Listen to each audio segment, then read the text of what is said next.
Hey Zoo family, so today's video is a little bit different and it's a little early compared to what most people do at 25 weeks. It's time to get ready for the hospital. Last week, many of you know, you've already seen the video, we had a scare with Daisy. Daisy wasn't moving for about 5 hours. And after a prior 10 weeks or so where Melanie could begin to feel her and then feel her constantly, and then the girl never stops moving, 5 hours was a long time for Daisy. Yep. So we know it's a really relative thing, and there's people who don't even start feeling the baby till 24 weeks or later. But Melanie, being her fourth child, you know what to feel for. Right. You know what is indigestion at 16 weeks and what is a flutter of movement in your uterus. So she can tell. So she's been feeling movement earlier than many people on our comment section, I think, even believe. Daisy wasn't moving last week. We went off to the hospital, went to the ER. They found her heartbeat. We breathed a sigh of relief. The whole experience showed us that we needed to come home and do a couple of things. Number one, we bought our own heart rate monitor for the baby, a fetal Doppler, you'll call it, or a heart rate monitor, and now we can just listen to her heart whenever we want and don't have to pay the copay at the ER. This is helpful. This was on Amazon. It was about $70, and you can, like, if I put it against my chest, you can hear my heartbeat like really clear because it's a huge heart. But you buy a little bit of the jelly they use, like we have a little, there you go, and that actually doesn't just make it move around your belly smoother to where there's less interference. I think your mom, who is a nurse, her mom's a nurse, said that it actually helps with the transmission of the sound. So you pick up those two products, you'll be able to do it yourself and have that comfort of not having to wait 2 to 4 weeks between appointments to hear that heartbeat, especially if you've lost a little one like us, or maybe have had many miscarriages. You know that in between appointments you're just on pins and needles until you hear that heartbeat again. So this can give you a lot of comfort for a pretty fair price for the technology that it is. The next thing that we had to come home and do is pack. We had to come home and pack. We went up there and we were not ready at the ER. No. We drove off not knowing if we were gonna be there 4 months or 2 days. We thought maybe they're gonna do an actual emergency delivery. What if something is wrong? Her heart rate has dropped, or I don't even know. Things that we can't even fathom, problems that could arise. So we thought maybe we'd be stuck there without clothes. Right. So Melanie was packing up.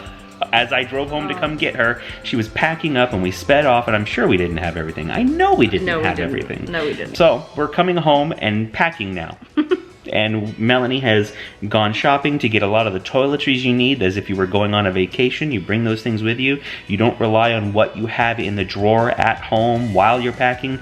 You buy fresh stuff to take with you to the hospital, or else, so if you're... it doesn't get touched. Right, it doesn't get touched and you're not using it, and then when you finally go into labor, we're out of toothpaste. That's the wrong time to be going shopping for toothpaste to bring with you to the hospital. So a bunch of those basic things you need to buy and just have them. Here's some of those things for us. We just bought certain, chapstick, toothpaste, toothbrushes set aside. Not even our toothbrushes we use every day, but just one, right? But just ones that we know where they'll be, and we won't be running around looking for a toothbrush when we need to be off to the hospital. Hair bands for Melanie.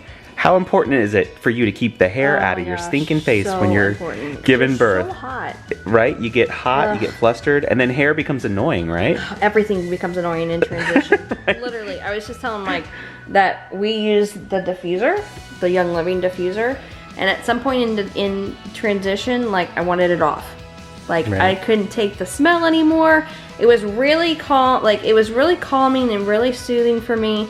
Until I hit transition, and then like everything just annoyed me. Smell annoyed you, everything. Does. So, and tell us what a diffuser is for people who don't know. You put water inside, and then you put a few drops of essential oils. And actually, I've been doing this for almost 4 years. I've been a sales rep for 4 years with Young Living, and I love the products. So that's the reason why I keep doing it, because we use them literally every day. And as much as you love them, though. Yeah, but as much as I love them, even in transition. No. In transition, everything's all annoying. bets are off. So we bring it with the acknowledgement that at some point that's getting tossed out a window. And then let's see, Melanie, she has her socks. These are like slippers. They're like a hard bottom sock for the hospital, so she can walk around and not just be in normal slippery socks. There's shampoos and conditioners back there, some kind of lotion back there. What is that back there? Massage oil. Oh, massage oil. Who's massaging you at the... Wait, me? You. Oh, Yeah. okay, I didn't know. Okay. During labor and delivery. That's cool. And then what do we have over here? Listerine. Yep. And then another lotion. This is lotion here. Yep. So just basic stuff that you want to have set aside. You getting ready? good. You getting ready for your rub? Lavender's not calming to me. That's calming. Oh, yeah, that's very, very simple. It's not an in-your-face scent. Right. So hairbrush, clothing up here, towels up here. There's a swimsuit up there for me, in case Melanie decides that she wants to do part of her laboring, like not delivering the baby, but part of her, labor in the shower. Right. That was really soothing for her with Logan. Was really. She wasn't able to do it with Timmy, and Caleb came so fast you couldn't. Not good. So there may be a chance that this time around she has the chance to do part of her laboring there. And we're talking about the long labor of building up to delivery, Right. where you're walking around, you're on the yoga ball, you're trying to do things to help progress dilation so that you can get to the point where you can push. And she discovered that she likes to be in the shower. It's like really soothing for her. So I need to have a bathing suit so I can help her in and out of the shower and all that stuff. Towels, clothes for me, clothes for dad, or clothes for the spouse. Yep. That's kind of like the basics. Those are basic. And then Melanie also has oils that she brings, essential oils she brings, things that she would put in the diffuser or that she'd rub on her neck or on her wrists, things just calming scents that just, they help. Smell is linked to nostalgia. Mm-hmm. And smells that remind her of other victories, like other labor and deliveries. Certain scents remind her of, I've done this once, I did this with Logan, I remember that smell, it triggers all the emotions of delivering Logan, I can do this. Right. So that's a really cool thing to do.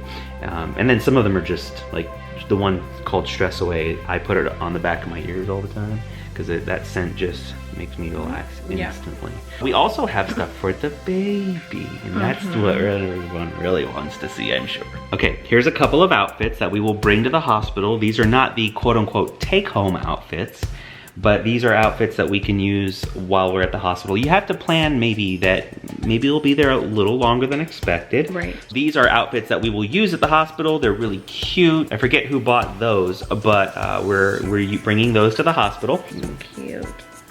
So cute. So cute. So cute. And then we registered for these little wraps. They're like these, oh my goodness. So they're really cute. And if we have some photos taken of her like the day she's born, those would be just so ideal. We've never been one of those parents to have a photographer come to the recovery room and take photos right there on the first day. No. But we've also never had a girl before, and that makes you do crazy things. True.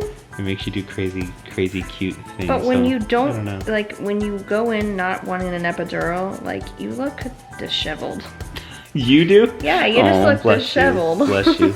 Mom's birth plan this time around is also no epidural, no drugs, a natural birth. So anyways, that is what Daisy would wear at the hospital, and we will also have a take-home outfit. The take-home outfit you need to be thinking about, parents, is that special outfit they come home in on their first day. Timmy actually came home in a little tiger outfit, didn't he? He did. And that was almost one of his zoo animal names. Logan Tim did Tiger. the bear. Logan had a bear. Logan did come home as a bear, and then what did Caleb? Caleb had stars. And it said, thank heaven for little boys. That's right. You're always making memories from the time you leave the hospital, so the outfit they wear home is really important. So we're still trying to figure out what we want that outfit to be for Daisy. Yeah. I think we know.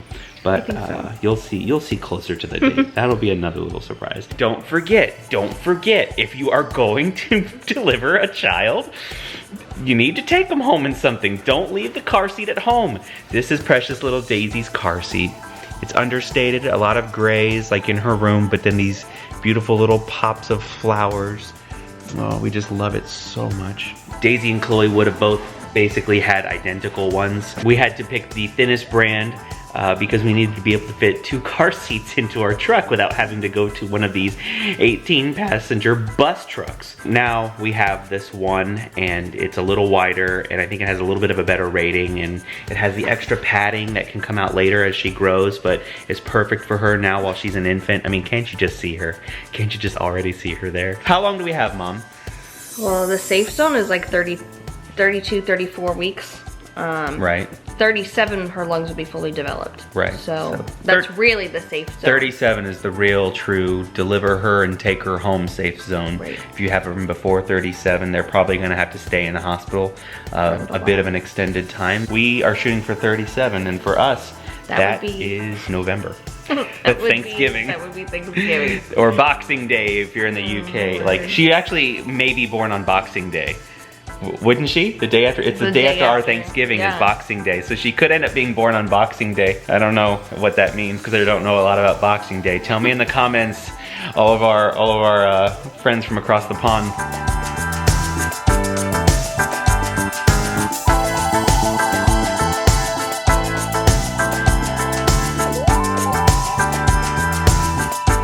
So that's it. We're all packed and now it's just a waiting game. Can't wait to meet you, Daisy. Love you, Zoo family. We'll see you soon.